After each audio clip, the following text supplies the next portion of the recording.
guys, welcome back again. We're on week 5 now. Here at the Quarantine Pods, I'm Peter, this is Damien, we're 88 to 1. How you going, bro?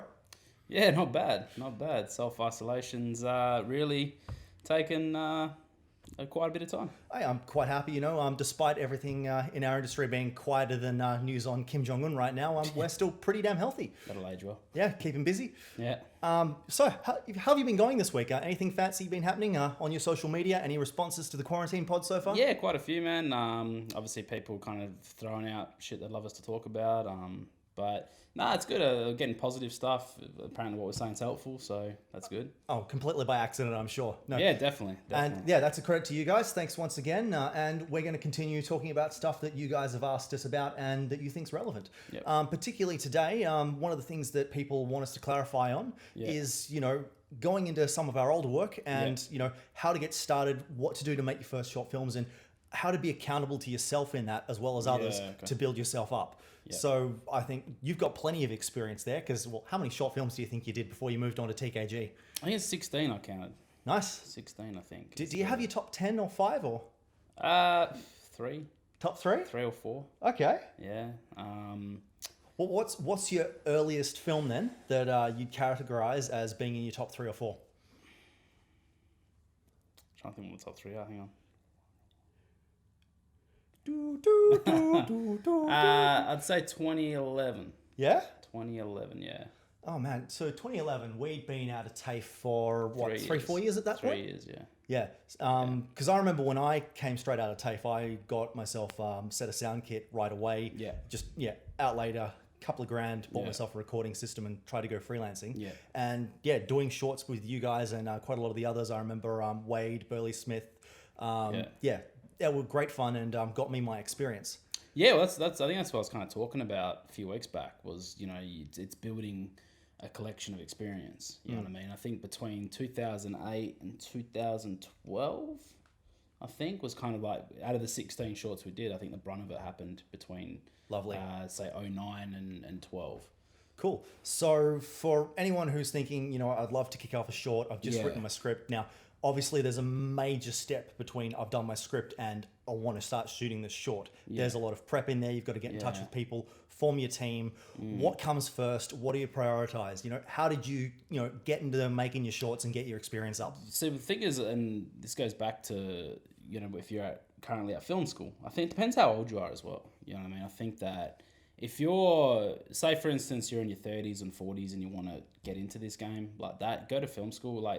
It's not necessarily for the lessons you learn, but it's the networking and crew you can form. So what I had behind me was we kind of came out of TAFE and it was like, all right, we've got 10 or 12 people that will work with us on crew. And we came up 3 years together inside TAFE.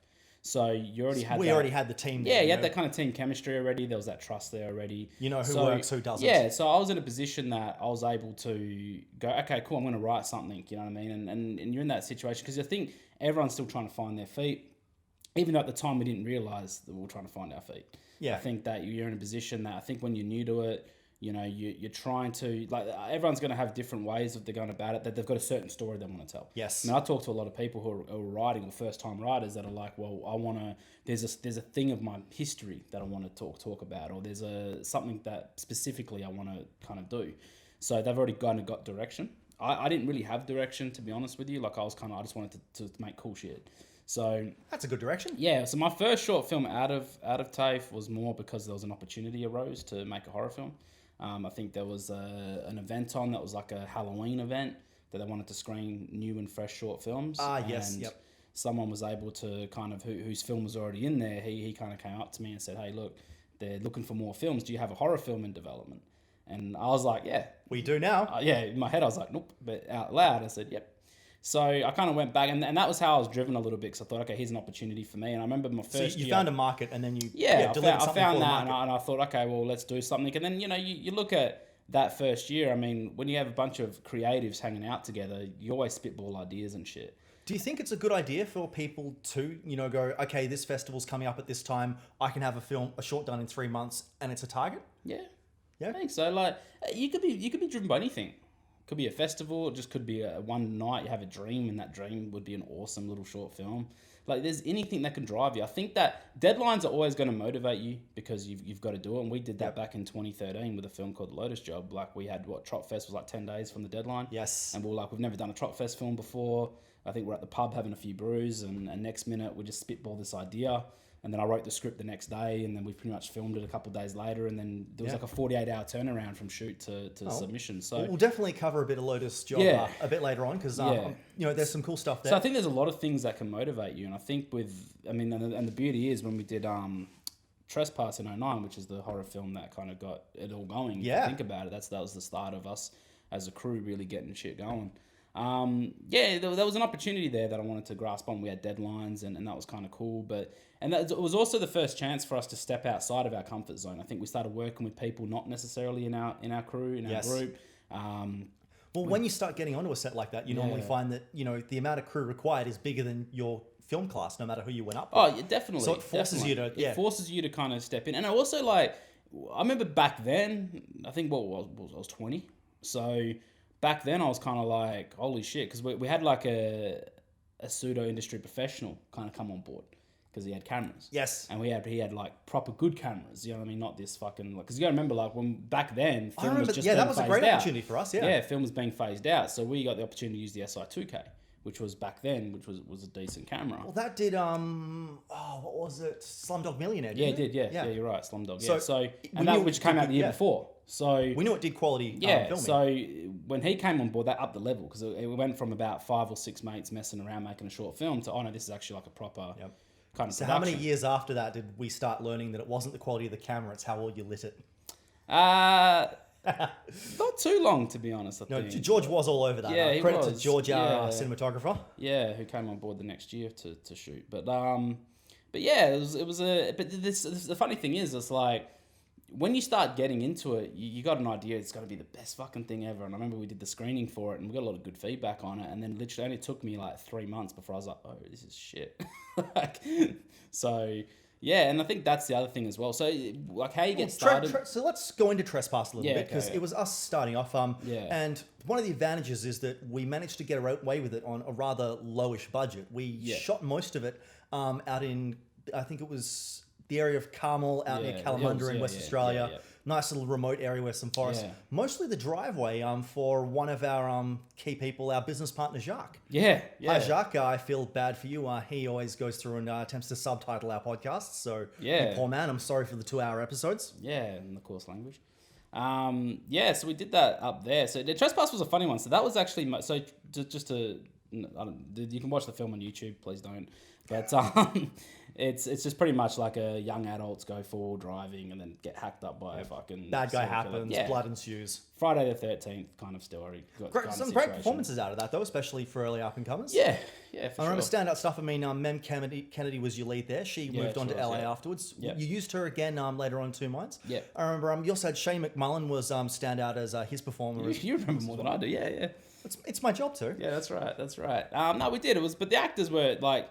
They did a good job despite the fact they weren't directed properly. Because I didn't know what I was doing back then, like as a director. I really didn't. Well, that and since we ran a generator the entire time, the entire thing was ADR and Foley. So we had to do the whole thing again. But that short film was also like motivated by just a couple of creatives hanging around doing forward driving. So we're going forward driving one night and I remember just saying like, imagine if we got lost in the woods and if we got, started getting hacked up by a killer. Was that the night where you took me forward driving as well, but you didn't have enough room, so you put myself and one of the other guys on the back as we went forward driving, and when we fell off, you didn't come looking for us for about another 10 minutes? Yeah, we probably.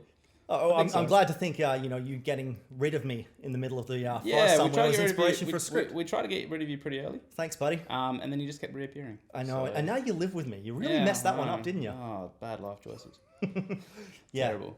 So I mean that was just a small thing that happened that we kind of dramatized, and then I remember I was around you for the casting process for that too. Did you feel like you've done anything different with your casting these days to what you did then? Yeah, hell yeah. I mean, I didn't like I said, I can't stress this enough. I had no idea what I was doing. Mm-hmm. I thought I did, and that's dangerous. So what were some of the things that you didn't know that you just how to talk to actors? Yeah, that's a big thing. Like when an actor comes in to read for a role.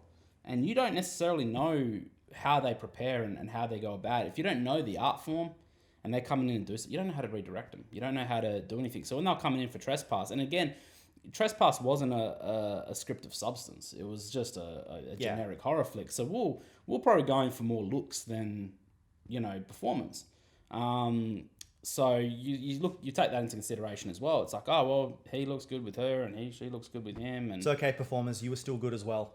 Yeah, I mean, yeah, but I'm sure they'll look back on it as well and say that they've come a long way and they're better as well. And that's okay. Credit to everyone involved. Yeah. I'm not going to come out and say they were exceptional performances, because I think that the acting-directing relationship's important. And if they're not getting what they need from me, the director, well, then they're not going to deliver their best work.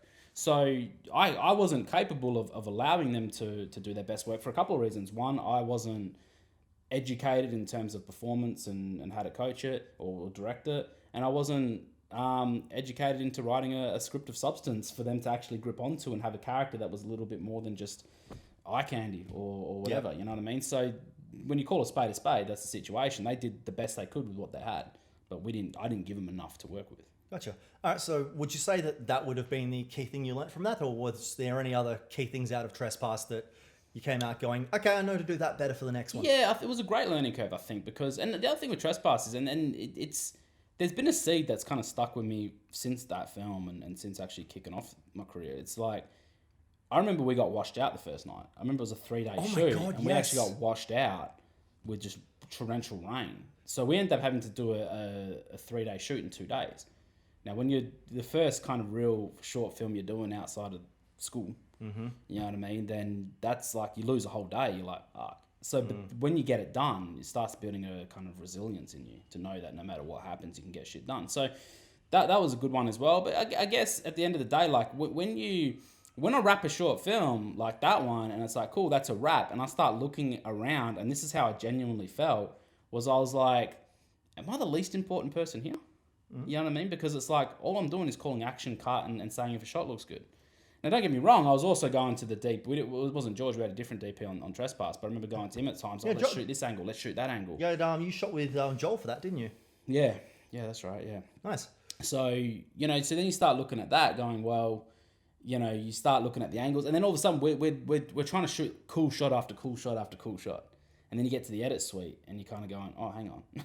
I can't cut that with that. So you've got a whole bunch of cool shots and nothing to put them together. Yeah, and we learned that. It probably took, to be honest, 2 or 3 short films before we learned that. So as your first film, it was just, get in there. Script wasn't amazing, you didn't give the performers much to work with, but you got it done. Yeah. You learned some key things, and you learned redirecting. Yeah. All right, so... yeah, kind of. Like, I don't think I was quite there yet. You learnt you needed to. Yeah. I knew I was missing something, but I just didn't know what it was. Cool. It's a fantastic start. So, that was around the... 2011 period or something. No, it's 2009 Trespass. Oh, God. Yeah. That's how old I am. Yeah. So what did we move on to after that then? So we moved on to Two Minds. Which was shot in a complement with Underscore, yeah, I think, so we did kind of... So the end of... So 2009 we did Trespass, and we knew, okay, this was good, this was fun. Let's get it going pretty quickly. So we kind of went into the new year, and I wrote Two Minds. I think I wrote Two Minds pretty soon after I wrapped Trespass. What inspired you to write it? I just wanted to keep making content. Cool. So I just kept thinking of different concepts, different cool concepts in my mind. Everyone that knows me knows I've kind of got a style of film that I like to do. So I kind of, was trying to write something cool. So I was like, okay, what if we do like a schizophrenic bloke who's robbing a bookie, and you just kind of do this tense thing, very kind of Tarantino-esque and driven, like Reservoir Dogs driven kind of content. So I kind of got into that, and then at the same time I was given a script by a good friend of mine at the time, and she kind of wanted to produce this other film, which is the polar opposite of Two Minds. It was like this kind of Skins I was getting a real Skins vibe, you know what I mean? And I never watched Skins, so I was like, all right, well, and she was obsessed with Skins, so she kind of did this kind of teeny boppy drama kind of thing. And so I was like, all right, and she asked me to direct it, because obviously being good friends at the time. And this is where you start to learn things like early, and there's no right or wrong at the early stage of your career. I don't think the short film's not going to derail you. It's not going to, you know what I mean? Yeah. Like a short no film, one knows you yet, so you're allowed to mess around. So, in hindsight, it's probably not the right script for me. But it also, I'm so glad I did it, because I learned so many lessons on it. Cool. That I was able to take on. Well, let's kick off with Two Minds, which is the one you wrote and basically, spearheaded. You were working, was this your first collaboration with Johnny Marr? Because I remember he was involved with that one as well. Yeah, I think so. Yeah. So that was the start of a really good relationship. Yeah. Might talk about because Johnny's very prolific, and Yeah. you guys have had a good team up since Yeah, then. yeah. But yeah, so you're moving into Two Minds. What were Yeah. you looking to tackle differently from Trespass, moving into your next film by this point? You're still very young in your career. Yeah, extremely young. And I think Two Minds for me, I was like, well, it's not so much what I want to do different. It's how do I keep picking up new things and picking up new skills. And we kind of did a similar thing. I think we still shot on the SI2K again. We shot similar crew, I believe. Yes. A similar crew. This was my first collaboration in terms of working with George as a DP. So George used to be my first AD. Yes. And so I remember before Two Minds, from memory, my memory's a little hazy. I think I first AD'd a few projects he was shooting the year before. And he came up to me at one point, again, I can't remember the exact conversation, but something along the lines, he goes, I want to shoot your next film. This might have been after Trespass. And I was a little bit at the time, I was like, okay, like, all right. That sounds like something an arrogant prick would say. Yeah. Fortunately, he is. But then I remember first ADing something that he shot, and I was like, fuck. Like, because I never looked at him as a cinematographer before. Like, he was always like an AD director in my head. You know what I mean? And so then when I saw him shoot this other project, I can't remember what it was called, but I remember I was an AD on it. I was like, shit. So I said, well, I've got the script Two Minds. Do you want to shoot that? And he was like, fuck yeah. And then we got onto Two Minds, and it was like, holy shit. Like, when you work out, and I said this back all the way, I think, in the first step, like, when you've got a good chemistry with your DP, like, we kind of started, because we already had that first AD director relationship. That me and him already had. So it was kind of like we already had some form of chemistry. And more importantly, you both had a mutual understanding of first AD work. Yeah. Despite the fact that you branched into directing and he branched into cinematography, it meant both of you guys knew how to hustle on set and get we shit knew how done. to get the pedal to the metal. Yeah. Yeah. So, but It's really annoying for every first AD that's worked with you guys since. Yeah, I know. But that was the thing with Two Minds. Like I loved that. Like when he shot it, I was like, holy shit, like. I think then I even knew, I was like, shit, this guy's my DP from now on. Because it was like, I was just amazed by it. Like, he did such a good job on it. And that to me is why Two Minds is probably higher up on my short film list. Not necessarily the quality of the film, but knowing that's what kicked off mine and his kind of partnership. So that'd be a credit to something we said a couple of weeks back. Rule 1, get your core team down. Yeah. People you know how to work with, especially director DOP relationships. When you work with someone going, shit, I don't want to work with another cinematographer after that. Like that's that, you know what I mean? And pretty much outside of Underscore, and the only reason he didn't shoot Underscore was because we kind of the pre-production at the same time happened. Yep. So I think he AD'd Underscore from memory. So he was I still remember on he was it. around, He was still on it, but he just AD'd it. But pretty much after Underscore, he pretty much shot every other thing I've ever directed. Nice. And how about developing your ability to work with and direct actors for Two Minds? Because you had some pretty intense scenes there. You had Daniel Tenney once again had to play a schizophrenic guy. He did a fantastic job. Yeah, it was a weird one. So I had a decent cast for that. I think we had Dan on it. We had you had Rory. Yeah, I can't remember what's his last name. Rory. I am so sorry, Rory. You did a great job, but my memory is a blank. He did a great job. And we had Mem. Yeah. Mem from Trespass. And then, of course, was it Phil that got shot at the start? Yeah. Because, you opened with another actor who had to just lay there on the ground for a bit and be dead. I forgot about that scene. Shit. But yeah, so like it was more just building on Trespass. I don't think I did anything massively different between Trespass and Two Minds in terms of redirecting actors. I still think I was finding my feet. I think Mem at that point, I think she threw some ideas at me, and I think she kind of had advanced, so she was kind of running her own shop a little bit. So one of those good examples of where if you as an actor or actress have an idea that complements the director, feel free to speak up. Yeah, and then she did, and I think we ran with one of her ideas, and I think Dan was he killed that role. He did a really good job on that role. But it's really hard to, because knowing what I like, pretty much as I went on, I was getting better and better and better, right? So it's really hard to remember what I was like specifically. But I don't think I gave them an awful lot. I think that film was kind of like, they grabbed the script and said, okay, this is what the script is, this is what the character's going to do, and they ran with that. And I'll just be like, cool, let's try a little bit more of this, or let's try a little bit more of that. I was probably a little bit more hands-on with the actors on Two Minds, only because George was killing it with his DPing, like his. So it was one less thing you needed to worry about. Yeah, so I wasn't necessarily, like, I remember Two Minds, I think George, like, I think I pitched quite a few shots, but I think George was pitching more shots than I was. And I was like, because I remember Trespass, I'd be right, I was running the shots. I was like, this is how I want to shoot this is how I want to shoot that. I was definitely way more hands-on with that film, and I think the same thing with Underscore. But when Two Minds came along and George was kind of setting shots up, I was like, holy shit. And I think because he had that comfort with me, he just had the ability to go, I'm just going to set this up and do it. And I'd be like, oh, that's sick. So I actually felt Two Minds cut together better than all of my earlier work. So you'd say that the progression for Two Minds probably is that you found a good team, you had more chance to play with redirecting your actors, and because of the team, you could focus more on the directing. And I want to shout out Elena. I think we shouted Elena out week 1. But oh my God, I love this woman. She was, she killed. I remember we had this massive warehouse we shot Two Minds in, but we only wanted to shoot in this little corner. Yes, and she built this fucking corner like an office, and it was sick. Oh yeah, that's like, that's up there. When we go talk a bit, like there's another short film she did for me a bit later on, and I want to talk about that because she killed it in that one. But nice. But yeah, so that was the thing with two. So I was able to kind of redirect the actors a little bit more. But again, I wasn't educated at this point on how to work with actors and how to do it. So nice. And at the same time, as you said, you were doing Underscore. Yeah. Now, so Underscore, as you said, bit more of a Skins vibe. So Underscore is a bit of a game changer for me a little bit because I think that's. And I'd like to go on that. That's not really your comfort zone there. How do you tackle it's not. it? So and first is it of all, important for directors to tackle this early on? Yeah. So first of all, it was the first thing I directed that I hadn't written.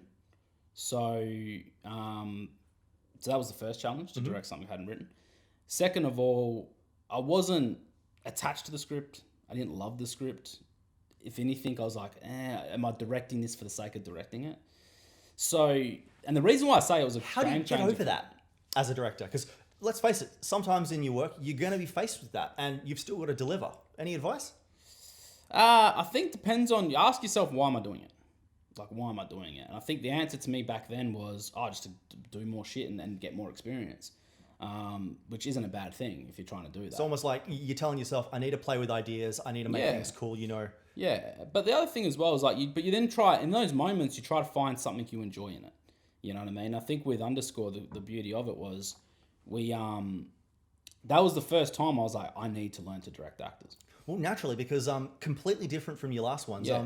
The most of Underscore was based around the relationship between actors. Yeah, the other thing as well is just to kind of clarify, like Trespass and Two Minds are both made with intention. So when I say that is like every character has a purpose to be there. Mm-hmm. So there was intention on everything. So it's like in Trespass we had the 5 young or older teens, young adults, early 20s, whatever, and each one of them has a purpose of what they're doing there. Mm-hmm. You know what I mean? And then you go into Two Minds, it's like it centers around 3 characters, but each one of them has a purpose and an objective that they're trying to cover. Yes.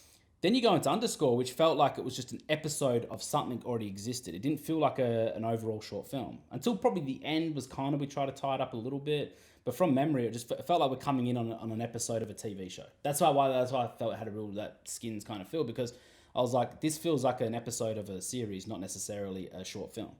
So we kind of had to, for me, I knew the make or break of that film was the characters, not necessarily how we shot it. So how do you go about introducing characters where you've got to introduce them in a way where it feels like they're familiar, even though they're it's not? all about chemistry between the performers and stuff. So that was the fun part. So I remember Underscore, I did way more kind of like rehearsals than I'd done with Trespass and Two Minds.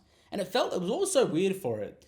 Like Trespass and Two Minds felt so separate to Underscore. Oh yeah. So when I was working with Underscore, I felt like a different person. I felt like I was in a different realm, whereas Two Minds felt very isolated. Mm-hmm. And it was almost like Underscore was the film that kind of opened up so many doors to, I reckon, the advancement of my career. Mm-hmm. Because I remember when we did it, like, I'm the first to say I don't like the film.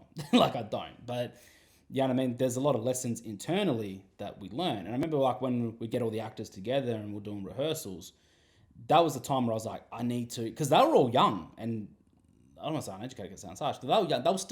They weren't trained developing properly. their skills. They were still developing, and they weren't trained properly. So I think there was like the blind leading the blind almost, because I was kind of like, I need to do, something's not right here, and I know it's with you guys. And when I say you guys, I mean the script and the story and the chemistry and stuff, and the actors all got along like a house on fire, which was lucky we had that, because that helped the chemistry. Yep. So I kind of got stuck into that one, and I remember that in the script there was 2 characters that I was like, these characters are identical. Like, and I remember I've kind of mentioned this a few weeks back, like when you work with the script, where it's like these characters are like identical. Like, we could literally just merge them as one, and now we've got 4 instead of 5. Not healthy. And I said that to the writer, and the writer didn't necessarily, and because we'd already cast it, it was iffy, because now it's like, well, who are you going to keep? You know what I mean? So me and the writer spoke about it, and I said, well, let's try and change their character types completely. And then to the actors' credit, that's where I got to work with them on. Well, hang on. Let's develop into this. So what were the 2 characters that we were working on? Because I remember the script. Yeah, so it was, I can't remember the character names. So you got the guys, tell me a bit about the character personalities and I'll figure it out Yeah, for so you. you had the main girl, Yes? Tab. Yes? Then you had her BFF. The Can't remember the blonde character or name. the one? Brunette. Yes? So you had the BFF. Yes? And then you had the other one, which was the blonde. Yes. I forgot character names. I don't necessarily want to mention the actor names because they might not want to be affiliated with that film. I can't remember, but Hey, it was a starting point for them as well. yeah. But I won't mention their names. But like, I might. so yeah, the BFF, and because they were because it was like a film where it's like, oh, we're gonna go out, get drunk, and party, and have your classic early. So the BFF and the main character girl kind of sounded the same, or The BFF and the other girl were the same in the early drafts. They just wanted to have fun, party, convince her to hook up with the crush that guy she had a crush on.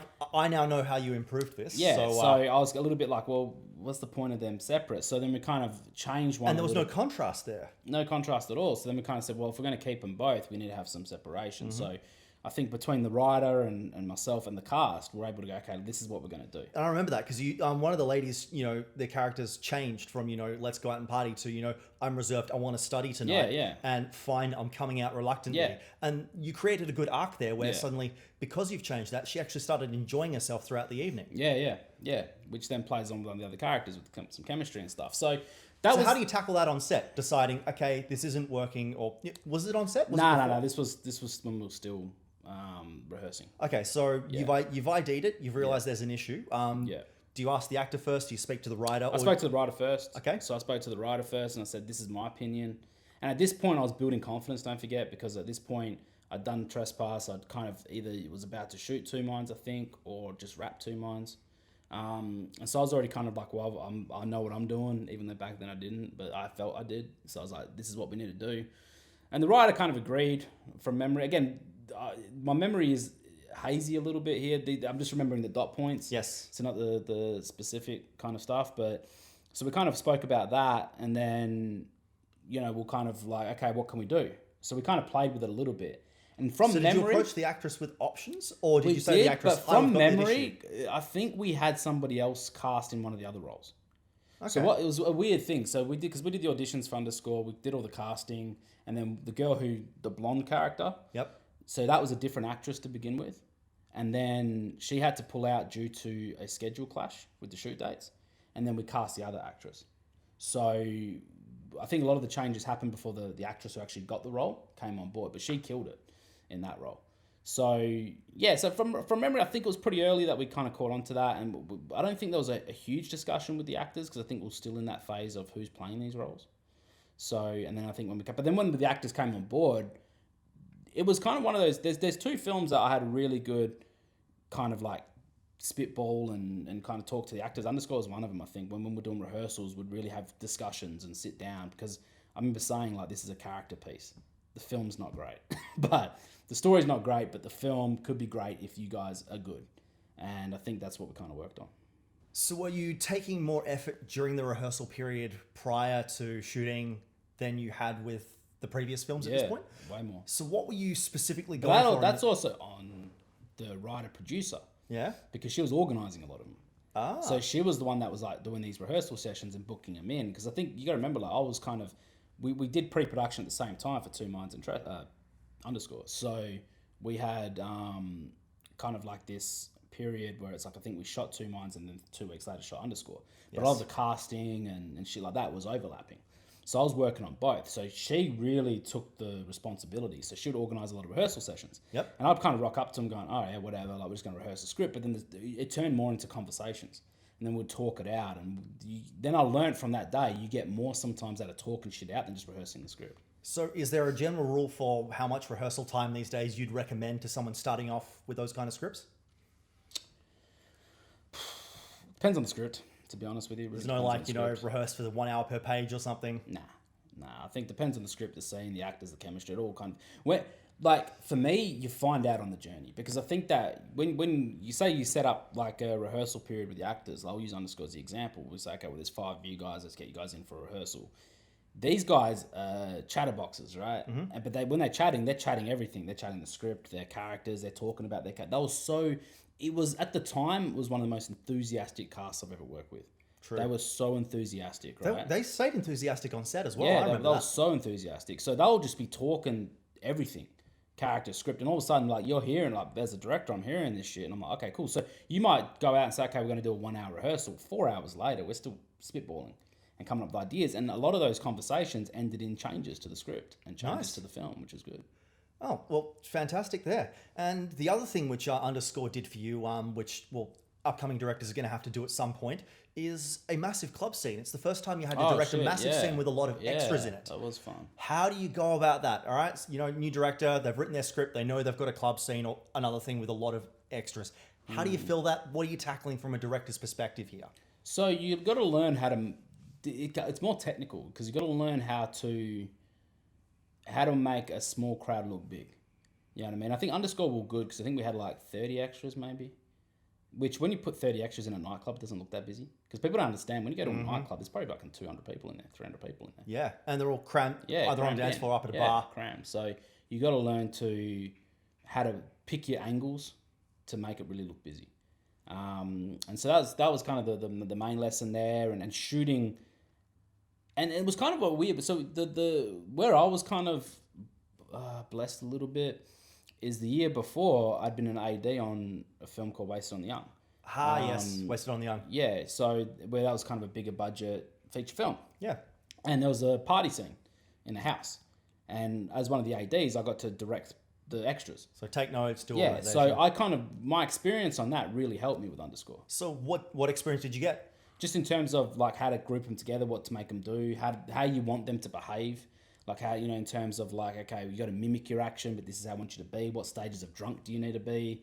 Like for this to look realistic and stuff. And because I had that experience, on the day, from memory, I was directing everybody. I was directing the actors, the camera, the extras, everything. I think George actually was directing extras as well. He did a good job.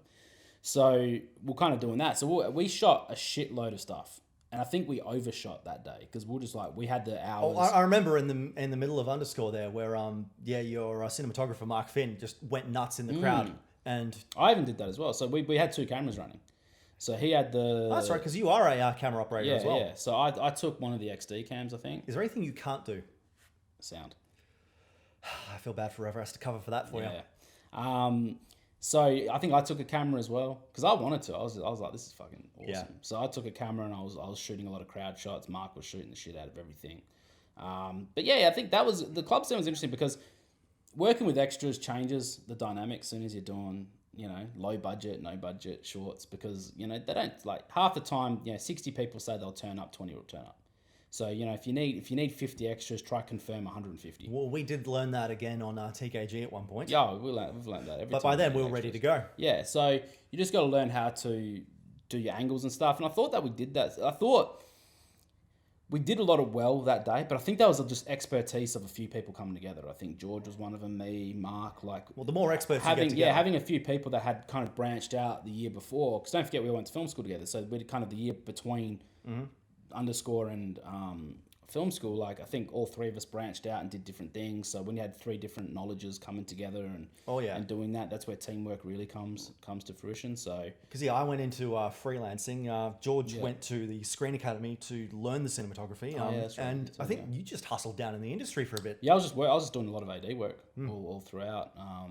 Just in the industry, doing commercials, features. A bit of everything. And then still doing my broadcast career as well. Do you feel like stuff you learnt doing commercials and stuff helped you with your shorts, even though it's a different medium? Nah, I wouldn't say that. It's helped me in terms of running a company and doing like corporate productions and stuff. Different beast? Different beast, yeah. There's nothing I've taken from a commercial that's helped me, besides on-set protocols, like outside of that. But creatively... Yeah, fundamentals change. Creatively, nah. Oh, nice. And how about let's go over the actual plot of Underscore because, as you said, the story was mostly around the characters. This is a film we're going to keep talking about. Okay. Hey, we're going to get there, but we're going through your films and we're giving them the respect they deserve because, you accomplished quite a few good things with them. But once again, you did have to flesh out a plot that basically revolved around a guy getting pissed off and punching another dude in the face. How do you develop that into a feature? Into a feature? Oh, sorry. Short. Sorry, yeah. Let's start with the short, then go to the feature How after. did you develop that into a story? It was kind of funny. So, like, the whole thing is, like, when you got into Underscore, it was like, the reason I said it felt like an episode, because I thought, what is this film trying to accomplish? Like, what's it about? Because if you had to say to me what's it about, I'd just be like, oh yeah, it's just 5 kids having fun. One of them gets knocked out. Like, and that was the part with Underscore. I was like, yeah, that's my time to shine. There's violence. Like, let me do my thing. You literally jumped in the camera for that. Yeah. So yeah, I did. There's like this great little cutaway of you just dragging the puncher away. Because this guy, and to his credit, like he was so. Pretty much the film is 5 young adults. Yes. You know, they go clubbing, they're having fun. That's what they do. This one night they go out to this club called Underscore. They're trying to get into the club. They bump into this angry guy who was actually called Angry Guy. That seems to be the name of the script, yep. Yeah, and then they get into the club, have fun. They finish their night. They're getting kebabs or some shit. They run back into Angry Guy, who then beats the shit out of one of them, right? So we cast this guy. I don't know who cast him, where he came from, but he played the role really well. But he was tough. Like he was he must have done something, but he was tough. And so the whole the whole scene is he's supposed to get in there and beat the shit out of the actor playing the character who gets beat up. And we wanted to have someone break up the fight. And I think we tried a couple of people, but because he was going full on. He was method, dude. He was like into it, right? And no one was strong enough to drag him away. So I was like, holy shit. I mean, and everyone that works in film knows that you haven't got too many, tough guys on set. So I was like, shit. So I had to jump in and drag this guy off. Just as an extra. Yeah, because apparently I've got experience. So I was like, I jump on set and he's rushing the guy on the floor and he's like going in and I run at him. And I'm going full force because I thought, okay, I'll just half pace it. You know what I mean? Because I'm sure this guy... Nah, he was going... I literally I was using all of my strength to drag this guy away. And at one point, you see it, as I'm getting him off camera, I actually have to shove him. And then I shove him, and I don't know if this bit made the camera, but I shove him, and he kind of takes a couple steps back, and then he came straight back. And I'm like, holy shit. Like it was this test of... I thought, we're going to fight. Like, we're going to get into a real fight. Good. But then we cut and he's like, all good. And he's like, yeah, he switches it off and he goes from angry guy to back to the cool guy or whatever. And I was like, okay. Worked with many of those actors since? Out of all the actors? Oh, the kind of ones that, overcommit and then can switch off, It's a really weird thing to say for someone I've who never hasn't worked seen with it that before. guy again. Not because I don't think I ever saw the guy again. Yeah, but those kind where, it's just the moment they switch off, they're cool. But whenever you see them in the zone, it's a fascinating thing for someone who hasn't seen actors operate like that before. Yeah, I've worked with a few extremists. Yeah. That's one way of putting it. Yeah. Nice. So I mean, how do you develop this? To answer the original question, I mean, like to develop that into a story. Because once again, as you were saying before, you had to make most of the story about the relationship between characters and how when this main punch happened. Well, the funny thing is, when you go back to the original script, again, it was kind of like he gets beat up, and I think the point of this movie was to go, oh, these kids learn their lesson, right? Mm-hmm. But I remember I reworked the ending because I remember the ending because the original ending was, oh well, let's they're at the hospital, they leave the hospital, oh, we won't be going there again or something like that. I can't remember what it was, but it was cheesy as fuck. And I remember I kind of said to, what's the actual lesson? Because if you actually look at the film, they didn't do anything wrong. Like if they bump into the guy was just angry. Yeah. So they bump into the guy and the guy's like, what's your fucking problem? And like, if somebody bumps into me and starts screaming, I'm not going to be like, sorry, sir. No, I'm going to be like, fuck's your problem? You know what I mean? Because that's what people do. So the advantage was being able to redirect the angry confrontation making it relationships come together at the hospital. And the thing is, I reworked it, but while reworking it, it also lost its purpose. So this was another lesson that I learned because I felt that the original film just felt like a Hallmark Channel thing at the end because it was like, oh, we went out, we got fucked up. Because we got fucked up, this angry guy beat the shit out of our friend, and we're just going to kind of like leave going, well, we've learned that lesson not to do that again, and that's the ending. Where I was like, but there's not really a lesson because he didn't start the fight. He just got into it, and the guy just came out of nowhere and beat the shit out of him. So it's something that. But I remember what I liked started it like. What I liked about what I did with it was because I tried to go for that realism thing because I was like, this shit actually happens. This happened in Northbridge and WA all the time. Oh yeah. You know what I mean? I saw a lot of it. So I'd be like, I want to recreate that. I didn't really, and this is where the lessons I learned because I was like, oh, instead of being, let's focus in on that and turn it more into what street violence and what can happen and the results of it. Because it does have a bit of a point when you look at it in retrospect and go, okay, we had 5 friends minding their business in their own little world, in their own little bubble, and then it gets disrupted by a bloke who's just fucking on a rampage. And this does happen. This shit does happen in real life. And that became such a small point instead of us focusing on that. And so at the end of the film, instead of them going, oh, we've learned our lesson, we won't go then anymore, I think that we end it with some shit like, oh, there's another thing going at this club, should we go? And they're like, yeah, let's do it. Because it's like, that's how young people are. Yes. You know what I mean? Like, I'm still breathing. Yeah, get back up. I've been in a fight. Doesn't mean I'm not going to go back to that club ever again just because I got into a fight. Like, it happens. You get into them. Get over it. So that's the thing with the film. So when in retrospect, I looked at it and said, oh, in trying to fix it, I also made it pointless. Cool. So that's a pretty good start already. You've had 2 films which fit your genre. You've got one where you stepped out of your comfort zone and helped do direct acting, relationships and stuff. So what did you learn by this point to move on to your next project? What do you say the key things were out of your first 3 films? Working with actors. Cool. Yeah. How to work with actors. And then how to shoot to edit. Shoot to edit. Good one. Between Underscore, Two Minds, and Trespass, there were so many cool shots we left on the cutting room floor because they just didn't cut. You know what I mean? So not necessarily because they crossed the line or anything like that. It's just because it's an awkward cut. You know what I mean? And we had I remember we built a crane. Before Trespass, I think we built a crane. So we kind of, by building the crane, we kind of was like, let's do as many crane shots as we can. And a lot of the crane shots didn't work out. You know what I mean? So we learned how, shoot to edit. And we also learned, how to communicate and actually direct actors properly. All right. So it was between pretty much Underscore and my next project later on in the year and early into the next year, that's when I started going, let's pick up some textbooks. Let's learn acting. So I would read any quite recommendations a few on textbooks? Do you remember? No, not necessarily. I think just have a squiz at all of them and then find out what fits because there's heaps of them. You know what I mean? There's different, like methods and techniques and shit. So when are you writing yours? Hey? When are you writing yours? Never. So think of the royalties. Yeah. I think there's more qualified people. But so I kind of was reading a few things and watching some tapes and shit like that. And I really was trying to study. And I was trying to teach myself, you know what I mean? Because I was like, okay, what makes good performance, bad performance? So I started picking up little things. So I'd watch like self-tape. So I'd watch scenes. Mm-hmm. You know what I mean? That's where I think I brought up weeks ago, the scene between De Niro and Pacino and Heat. Yes. I would watch that on loop because I was like, I'm in love with this scene. I need to know why it's so good. So I started looking at what the actors were doing. And I was like, what's De Niro doing? What's Pacino? And you were starting to notice these little things they were doing, little character traits they were bringing up and shit. So I was like, okay, cool.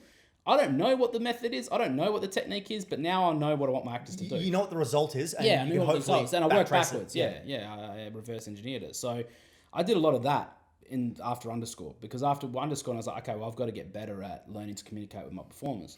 So I started doing that and I was studying a lot. So by the time my next one came about, there was more techniques and more things I knew to implement, And because I had George on board, I was like, dude, you shoot this fucker. I need to focus in over here.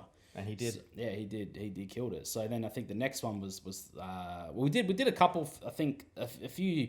I did a short film at the end of 2010, which never released and never got finished because I just didn't like it. That's fine. So I canned it. What was it?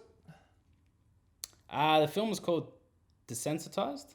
Okay. We called it. Yeah, it was it was kind of it was playing off the whole conscience thing, good and evil, angel, devil on the shoulder kind of thing, which we did in Hallucinations. Okay. Where we had these 2 people talking to this girl and she was like, on the verge of, Yes. it was an abusive relationship. Mm-hmm.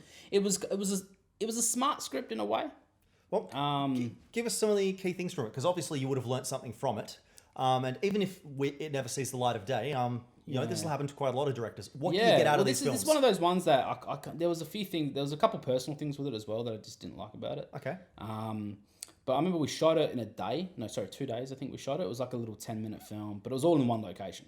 So it pretty much took place at like a dining table, and this girl's sitting there, and we could see like still a good idea for upstarting filmmakers. Oh yeah, it's a perfect one style of short film to do for emerging or first time filmmakers, because it's all about like one location setting, and you took more time with it. But that was also a film that was my first experiment being better director, being a better like actors director. Okay. Because it was it was just after I kind of studied a few things, and so how did you tackle things differently? Just by really breaking down character. Okay. Because we had such this contrast, because we had the girl who's the lead, and she had this black eye, so we kind of opened the film up. She's got this black eye, and we can see she's been in this abusive relationship with, like, you know, the photo frame of her and her boyfriend in happy times and shit like that. So we kind of played on that a little bit. And then we had so in her mental state, she was visualizing good and evil. You know what I mean? So a girl who's trying to talk her into just, you know, give him another shot. Or, no, sorry, like, you got to leave, you got to look after yourself. You know what I mean? You're what's important here. And then you got the other girl saying, you deserved it. You did this. You're the one that put yourself here. You know what I mean? And these are very real feelings that happen in intense situations. In a way, I mean, yeah. So in a way, I was kind of like, that's the script I wrote. And so we kind of got into the production, and we kind of were playing it, and I was able to kind of really break it down. And this is what really helped, because it was almost like you're dealing with the lead girl who it's like, okay, well, this is 50-50. This is like, this is your mind telling you what you need to do. Maybe it is your fault. Maybe you should give him a second chance. No, you're better than this. You should treat yourself better than this. And that's what people go through. Did any of your experience from working with and writing a schizophrenic character in two minds? A little bit, yeah, a little bit, yeah, definitely. And so then we did that, and then obviously to have to then sit down with the two separate girls, good and evil, and go, this is what you're doing and this is what you're saying. From a performance point of view, I thought everyone did a good job. And then the guy who played the boyfriend did a good job. And I experimented with a few directing techniques here to get performance. Yeah. So this is where, you know, this is the first time I implemented red herrings, which is where you kind of like you throw a spanner in the works. So the actor's expecting A, but you give him B. You know what I mean? So instead of, like, you know, she's expecting him to walk in the door with this, and I remember he walked in the door. We gave him some flowers, I think. So there's a reaction that we wanted, because the film was getting to its climax. To the point where we wanted to really get a genuine reaction, right? So the film's getting to the climax. The two good and evil have said their piece. It's building up. She's losing it. And then he walks in the door, and I wanted to see something. So in the script, he just walks in the door. He's like angry, he's pissed off. You know what I mean? So he kind of walks in. He's like, oh, and he looks at her like with a fucking glare. And so then she makes a decision on what she's going to do, right? But on the day, I was like, no, I want a genuine reaction. I want to see her be so conflicted seeing him, right?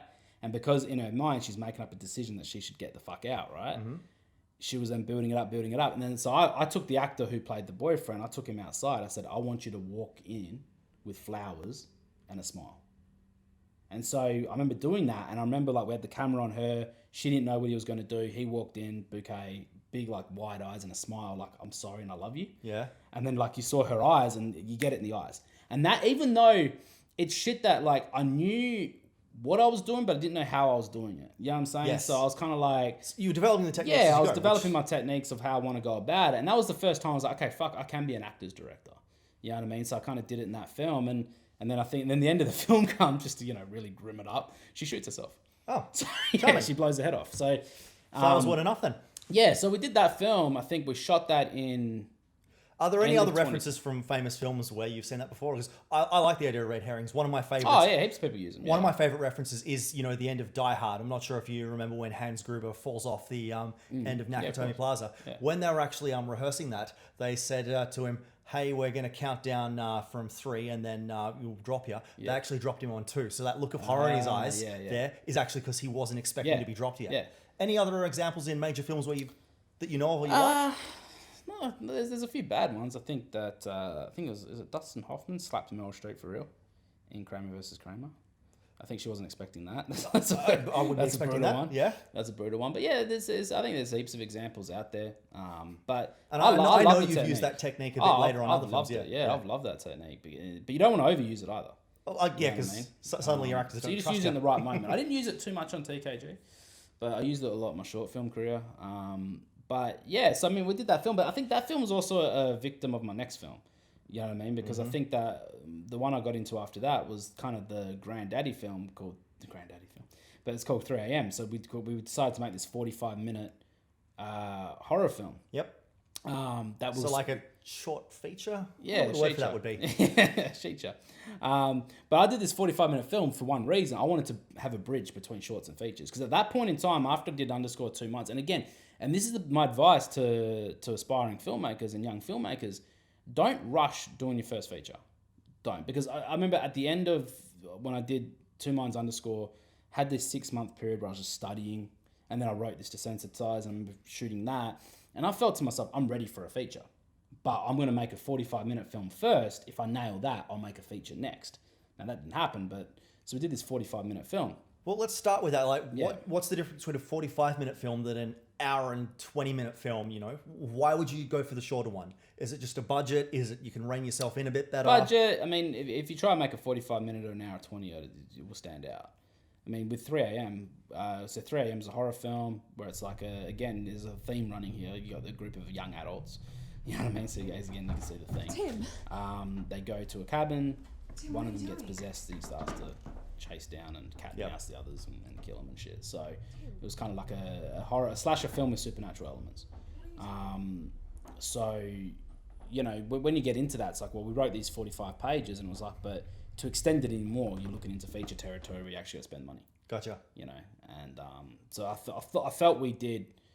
So that's and why it felt like the story worked for 45 minutes. I felt to extend it out anymore, you couldn't really go any further with that script without it becoming repetitive and so you boring. start wasting. And I didn't want that to be my first feature. You know what I mean? Mm-hmm. But I remember getting into that, and I remember writing the script for it. And that was then 3 a.m. was the first time that I kind of was like, holy shit, like I can write. And my first draft of the film was and this is what happened. So I remember talking to one of the actors who I'd worked with previously. So this was, I think, but me and this actor became really good mates. And so he'd done one of my earlier films. Mm-hmm. When we did 3 a.m., I brought him back on board. And I remember the script was, the original script was 5, kind of early 20-somethings go to this cabin because they hear rumors that it's haunted and shit like that. The generic kind of, we're just going to get fucked up and see if this thing's real. And guess what? It's real and they get killed. So that was the original script. And then I spoke to the actor who was attached to play one of the characters and he just wasn't all there with it. You know what I mean? I was like, dude, don't jump on this project for me. Like, if you don't want to do it, don't do it. And he goes, I just feel like I'm playing the same character I've already played. And I was like, And I reread the script and I was like, fuck, he's spot on. And then I reread the script again and I was like, holy shit, this is just underscore meets trespass. That's what the script was, because it just had that same kind of 5 characters, similar thing, 3 girls, 2 guys, like almost like identical to underscore. Cool. So you've just done your script. You've realized you've rewritten the same thing again. Yeah. How do you rewrite it? So I sat down. This was the time that I sat down and I was like, I need to write characters better. So is this where you've developed your character breakdown? breakdown? You remember a few weeks ago when we were talking about writing. Yes. And the characters sounding the same and you've got to make characters sound different. Mm-hmm. So this was the first opportunity I got to go, hang on, I need to change the dynamic here. So I started thinking of objectives and motives. Because I was like, go back to what you're studying, like all this shit that you learned about acting and performing and shit, like how can I put that into my writing? So I was looking at characters, objectives and motives. And I sat there and I looked at, there was one character in 3 a.m., she was one of the girls, and she was terrified of all this fucking spooky shit going on, and she was like terrified, right? And I'm like, why would she go in the first place if she knew what they were going for? You know what I'm saying? Mm-hmm. Like, I was like, it makes no sense for that character to make a decision, even though she gets scared over everything. Like, why is she there? Why wouldn't she just refuse? I'm not going, right? You know, so I thought about that for a minute. So I said, well, how about if I change the reason they go? So instead of they're going to see if this place is haunted, they go for a different reason. So that's when I started thinking about, okay, well, how can I break this down? How can I, what reason could they possibly go for? So instead of going, okay, let's go for this haunted thing, let's make it kind of a similar like reunion / going away party. So what if the situation is they all went to high school together, they're now like 20, 21, and one of them is leaving the city, leaving the state, they're moving away. You know what I mean? So it kind of brings them back together and they haven't been hanging out as regularly as they used to. So you're kind of getting this dynamic where we're saying goodbye to you, but we're also seeing each other for the first time in a little while and we don't talk as much anymore. Bit of nostalgia. So you're starting to see a group of characters that were high school friends and how they've come since then. And so I wrote this, I remember rewriting the first 20 odd pages. So I kept a lot of the horror the same because I think I kind of nailed the horror. So I remember rewriting the first 20 to 25 pages where I put all this like interweb drama between the crew. You know what I mean? And the typical drama that you would find 19, 20-year-olds going through. Oh, who hooked up with who in our friendship group? I've had a crush on him, but yet you hooked up with him. Oh my God, our friendship should be... You know what I mean? Shit like that. Yep. Sexual tension, shit like that. You know what I mean? So you put all this stuff in there, and that just kind of changed the whole script. changed the whole dynamic. And the first half was like, I love the first half of that film. That's one of my favorite things I've directed. From that long ago, that must be a credit to the script then. Yeah, it was because there was so much drama inside these characters, you know what I mean? Which was fun about it, because not only that, it allowed me to then sit down with the actors and go, okay, listen, this is what we want to get out of it. This is what we want to do out of it. You know what I mean? Like, we want to be in a situation where, you know, where I was doing like workshopping with them. Yep. So I'd be like, okay, well, instead of the script, we're going to have these two characters at a cafe and they're going to order a coffee. So I was doing a lot more. I was playing with different exercises and different techniques. Do you feel like this progression happened thanks to the experience directing actors you had before? Because you mentioned the reason you did the rewrite. Yeah, so I two out of the... Oh, no, there was six. Sorry, 6 characters in this one. Yeah, because... so 2 out of the 6, yeah. 3 out of the 6 I'd worked with before. Only once each. Okay. And the other 3. So, no, I don't think it was. I think... Because you mentioned that, you know, the reason you went for the rewrite is you were told by one of the actors. Yeah. Sorry, yeah. But that was was also... that because you were talking with the actors more after you'd learnt that on your previous ones? Yeah, definitely. So we're definitely seeing the Damo story here. Yeah. So you're starting to see that progression and everything there. And I guess... And then that's what got me down this kind of like pathway of going, I need to write good characters. Because for me, the characters were everything. So in that film, I thought that the 6 characters did a really good job of portraying this drama and showing different personality types. And what I loved about it was it really showed the transition people go through between high school and growing up. And you had characters who were still wanting to be in high school. You had characters that wanted to be 10 years ahead. And you had other characters that were in this middle ground. And that was where the dynamic was really fun to play with. And I think that's why the first half of the film was so fun to make, because it was like, oh, we're seeing all this drama and into you know, shit going on and tension that we're building just off pure story, not off the horror. And that's what I loved about it. It wasn't the horror that was building it. It was like, oh, these characters are creating the tension, not necessarily the fact that there's this like threat coming. Mm-hmm. Okay.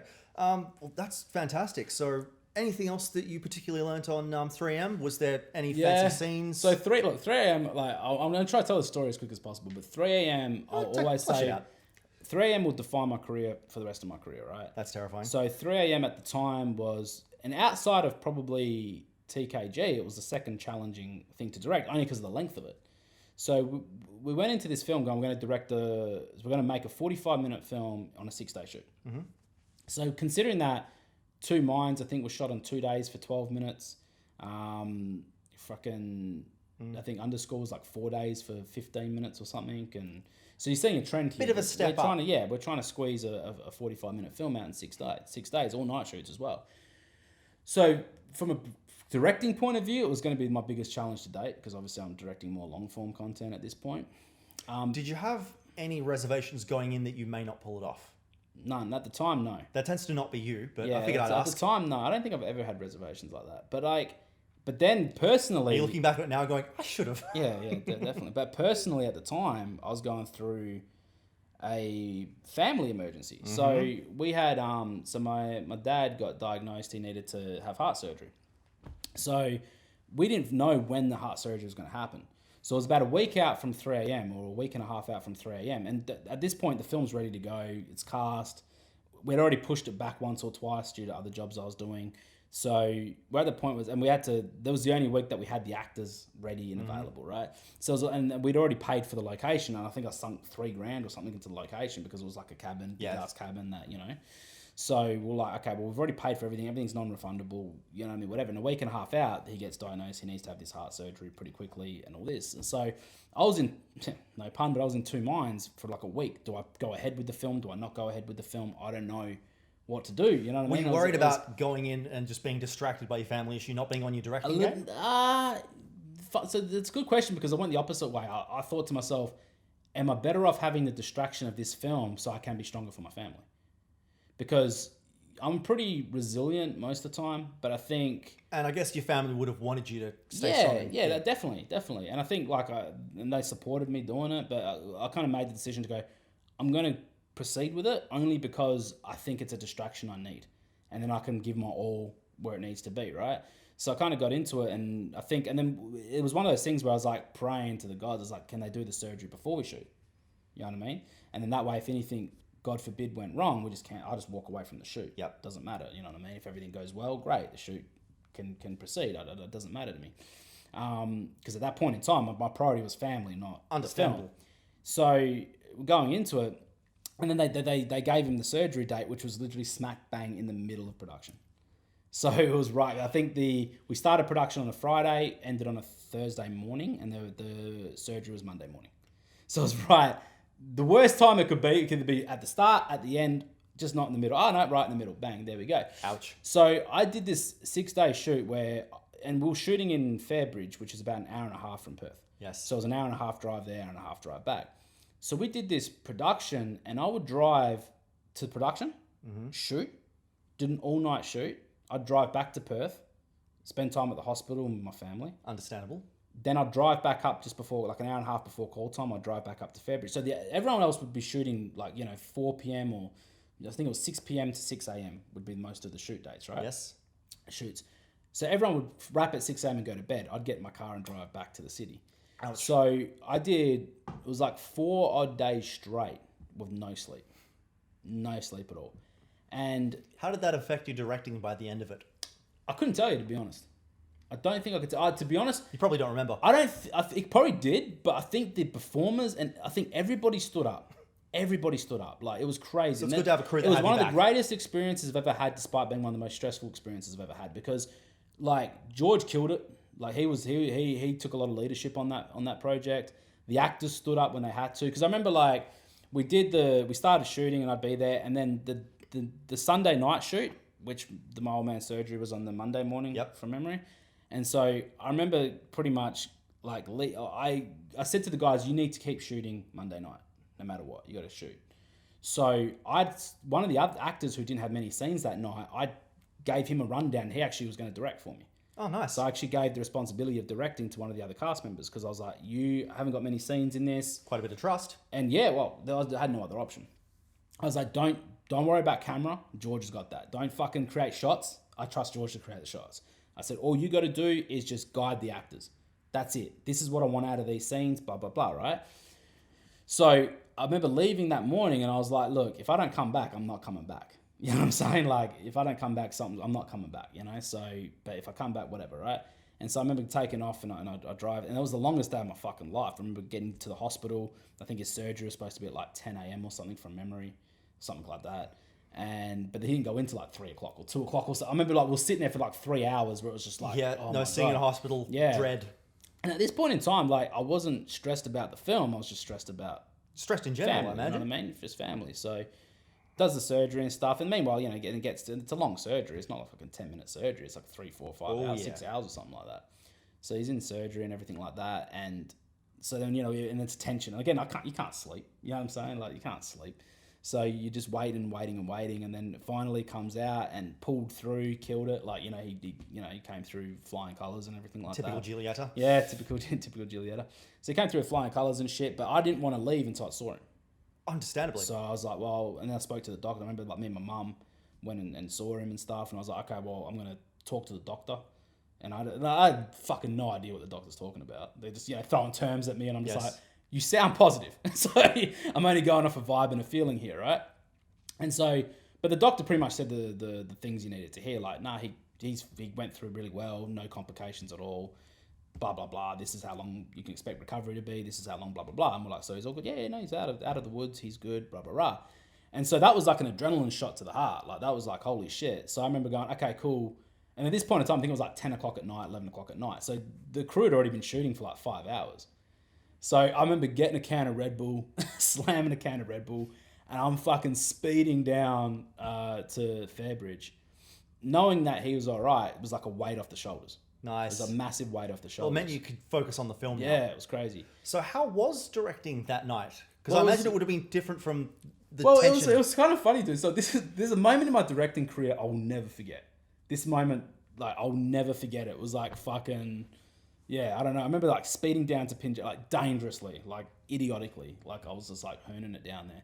And I pulled into the hut, pretty much, like, barely was able to get the ignition off, and I was already on my way to the front door. Yeah. Remember, like, shutting the door, and I kind of went through the entrance, and I walked past one of the actors who obviously wasn't shooting at the time. I think he had his headphones on or something.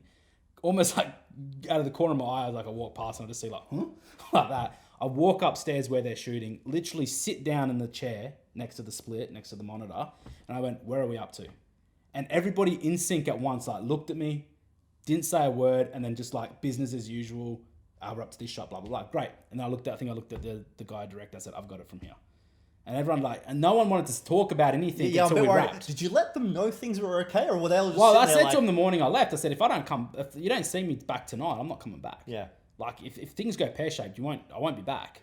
So the fact that I pulled it and I sat down, you almost saw this kind of like relief across everyone. And the thing is, that shoot was so family driven. Like I had there was the lead actress on it. She became like family that shoot because like I was tight with everybody on there, but I'd only known her for a couple of months, and she was the one that was trying to like look after me the most. You know what I mean? To be like, oh, you're right, you're good. You know what I mean? So someone had to. Yeah, but everyone was so stressed and concerned for me. And then when I sat down, I was like, I got it. And everyone was like, didn't want to say anything, but in that moment in sync, everyone was like, okay, this is where we're at. And from there, I was like directing with the weight off my shoulders. But then what happened from there is because of obviously the ambition and trying to shoot a 45-minute film in 6 days. I remember by this point, this was the Monday night, so we only had 2 nights left to shoot. Yes. So we wrapped the Monday morning. I remember going back to Perth to the hospital because obviously I wanted to be able to talk to my old man and everything like that. And so I think that was the first day I may have slept like an hour. Had an hour nap, drove back to Cambridge, and then was like, okay, we've got 2 shoot dates, did the second last shoot date. So we do the second last shoot night, and we wake up and we're like, okay, so we looked at the schedule and said, okay, we've got pretty much a full shoot day plus 3/4 of a shoot day to do in the last shoot. So we're like, holy shit. Like we're like pretty much trying to squeeze 2 days into one. And inside this 2 days was the whole ending of the film. Like the last, for anyone that's watched the film, I know that feeling. The last 14 to 15 minutes of the film was done in the last day. We had a fight scene that we had to shoot. There was so much shit we had to shoot, like everything. So we all agreed, I think we're going to start shooting at like 3 o'clock in the afternoon, I think it was, because we're just going to black out windows and do what we can, like try shooting areas where there wasn't much light spill. So I think we started shooting at 4 o'clock, and I remember doing a briefing to the crew and cast that were still there, because obviously as we wrapped cast, they were leaving. Yep. So I think there was only 4 actors left at this point, and then the crew, which is only 6 people in the crew, so there's like 10 of us. And I remember bringing everybody outside on the front porch, and I gave this I can't remember, I wish I could remember it word for word, and I wish someone filmed it, but I gave this fucking pep talk. And that was the reputation I started getting from being able to give pep talks, started there. So I just pep talked and I said to everybody, this is just one more night. Whether you want to talk to me again after this, because I've put you guys through hell for 6 days, whether you want to know me after this, whether you want to be friends with me after this, doesn't matter. Let's just give it one last, 16 odd hours or whatever we've got to give to it. Let's just fucking, pedal to the metal one last time. And everybody's bought in, and we did this last shoot day, and we went through 94 shots, 126 takes. Mm-hmm. So it was 126 clips or something like that. That's only 1 or 2 takes per shot. Oh yeah, we're doing a lot of one take wonders. Nice. One take wonders, and we did this whole, and the fight scene was the quickest thing we shot. It was crazy. The actors killed it, man. If you needed someone to step up, that was the time. Yeah, those boys just fucking threw their bodies into everything, and then the girls were just I remember the girls came up to me on one of the scenes and were like, we've literally got no liquid left to cry. Because their performances, they had to keep crying and shit. And they're like, we've just got no tears left. We can't, no stress. And I was like, don't worry about it. It's all in the eyes. Don't worry about it. Yep. But everyone just bought in, man. And I think we wrapped at 10:30 in the morning after starting at 4 o'clock in the afternoon. And we got everything done. We left no shot behind. We left no scene behind. We got everything that we needed to done. And it was that day, and I remember saying to George, I was like, dude, whenever we're up against it, this will always be the time. This will always be the day that we know that we can accomplish whatever we need to accomplish. And it was just this 6-day shoot that was just hell and back, you know what I mean? And to go through such a personal ordeal, to go through obviously a professional ordeal and being up against it with everything and times and schedules. And that's when I noticed that through ambition, I believed through ambition I can accomplish anything. And I learned through, through personal stress that you can still work your way through anything. Heartwarming story there of triumph over adversity. And all you had to do was get rid of me off your crew. Yeah, actually, fuck it. Yeah, you weren't part of that one, yeah. Yeah, probably the first major one you did where I was busy at the time. I think I was temping, Yeah, we had I think so. Because I think we did a couple, I think it was about 3 films in the middle there that you were off. So what's the message here anyway for people? You're going to have adversity every now and then. Yeah. Obviously your crew are going to have your back if they respect you and you respect them. But yeah, how would you describe or give advice to someone about your 3 a.m.? Because that's a lot of shit to go through. Yeah, I wouldn't wish it on anyone, to be honest. I mean, at the time, in retrospect, I mean, it built me. The good news is, you will make it, but... Yeah, I mean, it built me. Because I think at the end of the day, like, what it taught me, and hopefully what it will teach others as well, is there's moments where if you have the mentality that, look, as long as I've got a working camera, as long as I've got the hours and I'm on the location, we're going to get something shot. And I think that's what... Because all through 3 a.m., of course, you stress that, we might not get it done, because that was a realistic, understandable. A probability. 45 minutes in 6 days. Yeah, like even on that last day, it was like very probable that we wouldn't get it done. It was more against the odds of getting it done. But I don't know, I think that putting trust in others and collaborating, that's when it helps you. If you're trying to control every little thing, you can't do it alone. So the second that you're trying to control everything, you're gonna fuck up. What got us through 3 a.m. was literally teamwork. It was collaboration. It was actors stepping up, and I barely had to do any redirection. This is a credit to the team you'd been building over your last few films, the knowledge you'd started learning. 3 a.m. was crazy because I barely gave any direction to the actors on the last day. Now, there's a couple things there. Like mentally, you can say, well, you're just trying to get it all done. You probably didn't, but it was the work we did beforehand that paid off, because even to this day, I mean, I'll rewatch 3 a.m. I think about a month or two back. Okay. I rewatched it, and I'm still happy with the performances. I'm still very happy with the performances, especially toward the end. So it just goes to show that they stood up, they knew what they were doing. The crew stood up and they knew what they were doing. Like, there was no need to have to overdo too much, you know what I mean? And I think that's what goes through. So my advice when it comes to things like that is if you prep enough, you'll work out. You know what I mean? If the directors out there, like, give time to your actors in pre-production to really let them know what you're thinking, how you're thinking it, what you're trying to accomplish, what you're trying to do. And I always say this, you'll make it happen if you know your vision. And I've seen it firsthand as a first AD, when you got directors who lack vision, lack what they want to do, they're the sets that struggle. Well, the director is essentially the leader, and if the director doesn't know what's going on... The director's a person that everyone's turning to. Yeah. Captain. Yeah, the actors are turning to you for guidance. The crew are, every level. The makeup artist is checking with you whether that's too much, too little. Do you want this? The costume people are saying, do you want this or this? You know what I mean? What do you prefer here or there? And a lot of that does happen in advance. But, even on set, the cinematography most of the times, like, even though George and me have sick chemistry, he still checks with me for shots. Yeah. Like, he doesn't just set up the shot and say, this is what I'm fucking going. Like, he'll still come to me and say, yo, what do you think of the shot? Have a look at the split. What do you think? You'll get a dialogue going. One of you will have good ideas. There's still people out there that, even when they're still rolling, still need your tick of approval. They still need your nod. They still need your, affirmation. So, if you understand, and that's why I said to, when we got into TKG, and the reason I'm glad we didn't do a feature, too early, is because when you know exactly what you want, you won't fuck up. You won't fail, because then what you do is you go, this is what I want. Mm-hmm. And you also understand there's 10 ways to get there. And the second you understand that there's 10 ways to get there, when one of those ways fucks up, you're already thinking, good, we can go one of the other ways. Gotcha. We can take a detour. We can do this instead. When you got directors who are uncertain on what they're trying to do, and I've worked with them. So it goes back to what you were saying before. Know the result, and you'll figure out how to get there. Know the result you want, and do the best you can to achieve it. Now, you might not always achieve the 100% of what you wanted, but you'll get close to it. Nice. So, whereas if you don't know what you want, you're always going to be unhappy with the product. So, how did you feel the day after you'd wrapped? Like, you've probably gone home, you've slept. 3 a.m.? You've slept, you've woken up. What's the feeling? Well, it took a while to get there. I fell asleep on the freeway. So, I remember we wrapped at like 10:30 or something. I think by the time we cleaned up and got everything out of there, I think me and George were on the way home at like 1 o'clock in the afternoon. We had to do this massive detour to drop a lens off. And I fell asleep on the freeway behind the wheel of the car, which I wasn't.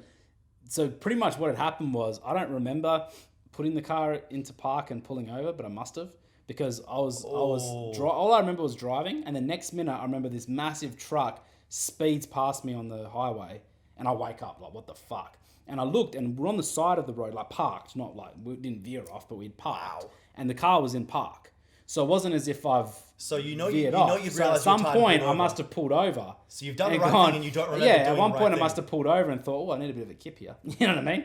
And then I look over to George, who's in the passenger seat, he's fast asleep. Like, we're both we're rooted, man. But then, then we do 3 a.m. Obviously, I went home and I think I slept for like a good couple of days. Good. It took a couple of days to recover. But then I don't know. I felt good. 3 a.m. is one of those projects I always felt good about. Like in the aftermath, I think we got the film cut because we knew we were being ambitious with it. I wasn't being overly hard on myself because I think going into the film, I knew it was a trial. Like in the scheme of things, I thought this is just me going. If I pull this off, I'm happy to do a feature. And I think when you're in that mindset of doing that, and you got to remember at the time I was 23.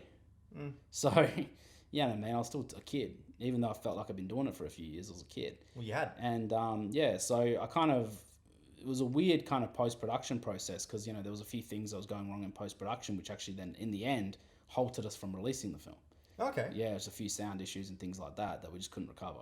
Sound files that just went missing or some shit like that. Like it was really hard to then, and then all the actors then, because then we would have moved away. We would have had to have done some ADR, and then I think we had one of them in Melbourne, 2 of them had gone to Sydney, and you know what I mean? There's only a couple left. Maybe something 88 to 1 can revisit once we got some resources. Yeah, I mean, people told me that. Well, to be honest, it's funny. We're in a position now we could finish it if we wanted to. Like we are now. I just don't know if I would bother. But we certainly got other stuff on the horizon. Yeah. So, I mean, I might do. Fuck it, I might do it. I'm not sure yet. But yeah, I felt pretty positive after that. I think that was the first step in my career. I was like, I'm starting to put all the tools of a director into use. So I hadn't used all the tools yet, but I started putting a few tools into place. Nice. Of this is how I can go about it and this is what I can do. So this is probably the first film where everything came together. You felt like, okay, I'm professional this time. Bit stressed, but professional. Yeah. I don't think it all had come together yet, but it was on its way. So I knew I wasn't far off. What was still yet to come together? I didn't know. Your sleep schedule. I didn't know at that point because I think Yeah, it's but you not do know until now. I knew now. Like there was more elements to it I wasn't playing with. Like? Color palettes, Okay. Music, score, soundscape. Like these are all things that I wasn't putting much thought into until I'd done the next lot of shorts that I went in with a purpose. So I think with 3 a.m. it was kind of like we got it done, and then you go through the journey of trying to get it out and release it. And it's like, oh shit, we got this issue, and the sound stuff wasn't working. Then we lost sound files, and I never wanted to, because there was a little bit of hype around it at the time, and I was like, I didn't want to release it. Mate, I can relate to losing sound files. Yeah. It's an absolutely depressing thing. It wrecks you. And I never wanted to release the film half done because I was like, dude, we put too much work in to at least give it half of what it was worth. Mm-hmm. So I did what I always did. I moved on and I went into the next group of projects and started doing that. So, but there's a lot of, like I said, it's one of those things that, again, I want to say it to young crew or crew trying to establish themselves. I always say young crew. But find your team first, because I'm nothing without a team. I can't stress that enough. You put it this way, George has never not done a short film with me. So every short film I've done, he's been a part of every single one of them. So if I didn't have him on the whole fucking journey, I'd be nowhere near getting to the level where I'm hoping to get to soon. You got your rapport there, something to work with. And then there's been plenty of others who have come in. So who's the next after your DOP? Who do you get if you're trying to develop your team? Sound. If you can get the three, if you're an establishing director. Yeah, but George hates the sound guy you work with. Yeah, but so do I. But it's fine. But the thing is, if you're say currently in film school, if you're just finishing film school, the 3 people you want to get the most, I would say a DP first. Mm-hmm. I'd rank number 1, DP, mm-hmm. because I think that chemistry that you'll build with your DP will set you up for your career and on-set career. Second is if you can get a producer. If you can get a very assertive, like-minded person who's with you there, and you can get a good chemistry going with a good producer who's, again, hungry to produce and hungry to create, that's a match made in heaven. And then, obviously, I'd say a sound guy, but, no knock on you. Sound guys, we've worked with plenty. They're, you know what I mean? If you've got a good rapport with the sound guy, but I do feel sound recording is more, and again, correct me if I'm wrong, but I think it's more by the books and a little bit more technical than, say, DPing, which is more creative. So the same thing for sound happens to a similar degree when you're doing cinematography, in which, there is a lot of technicals there that you have to be all over. Yep. And so obviously, you need to know your lighting, your focus, your depth of field and stuff. Yeah. Someone like George, you can just look at it and immediately know, is good. In sound, it's a lot less of the creative when you're doing the field recording at that point. It is mostly technical, but you need and this is the advantage of me like enjoying physics and stuff, is that I knew, okay, I'm going to have this here. I'm looking at this kind of room here that's going to have this kind of reverb. Maybe I can bring a blanket, stick this in here. But the one thing I particularly enjoyed, which a lot of people that work with me don't, is I started thinking, okay, well, the way you position your boom pole and the way you put your stick around, you can actually get rid of a lot of the noise. You can angle off stuff that doesn't work. Yeah. You can specifically grab something, or if there is reverb in the area that you don't want to get rid of because it sounds unnatural, then how do you work with it in order to make it still sound realistic? Yeah. A lot of people disagree here, but I always go with the thing of, make it sound natural first, then work on making it sound perfect. Yeah. Because it'll still be good either way. But if you have to choose between, going for an extra, 20 minutes on set and ruining someone else to get something perfect, as opposed to just, get something that's natural, works within the area, you can take some reverb out in post. You can take some background noise out. What you can't do is, if the mic wasn't there, you can't fix the fact that my voice sounds like shit right now because I'm off that mic. And the moment you come back on the mic, it suddenly sounds better. You can't fix that in post. That's ADR. Yeah. So that being said, you've got to learn to be a ninja. A lot of that is individualism, like in terms of that's you as a sound guy. But that doesn't say much about your chemistry with the director. Well, more importantly, it also means chemistry with the DOP. The fact that I understand the way that George is going to work, and particularly with you guys, I know what shots you guys are going to hunt. Yeah. I know that even if you don't particularly want a close-up shot, I know that you'll probably try and get it for me, at least so I've got a guarantee of the audio in there, which means I don't have to waste extra time, with the setting up, going, okay, I got to put a radio mic on this person and stuff. It's just, I can wait for this shot. Pete doesn't like us shooting wide, just FYI. Pete does not like us shooting wide. I'm okay with shooting wide if I can hide a microphone in the shot. So yeah, I think yeah. So I think like when you're first starting out and you're getting your core crew, I think from a director, it's always good. It's always, look, at the end of the day, so try look at producer, sound. Try look at your HODs. An editor as well. I mean, getting a good editor is important. I mean, we got to work with back in our day, we were working with Colin Bolshaw, who was a great editor. And dude was proactive. Yeah, he still is. Yeah, and when I say was, he still is. So we'll work, like we have got to build that chemistry with him. So I think that if you look at your stock standard HODs first, and you go, okay, well, and because we're brought up that way through TAFE, it's like, well, you got your producer, your director, your DP, your production designer, editor, and sound guy. So you start with those 6. If you can find those 6, and you start there, and then you start to work your way through.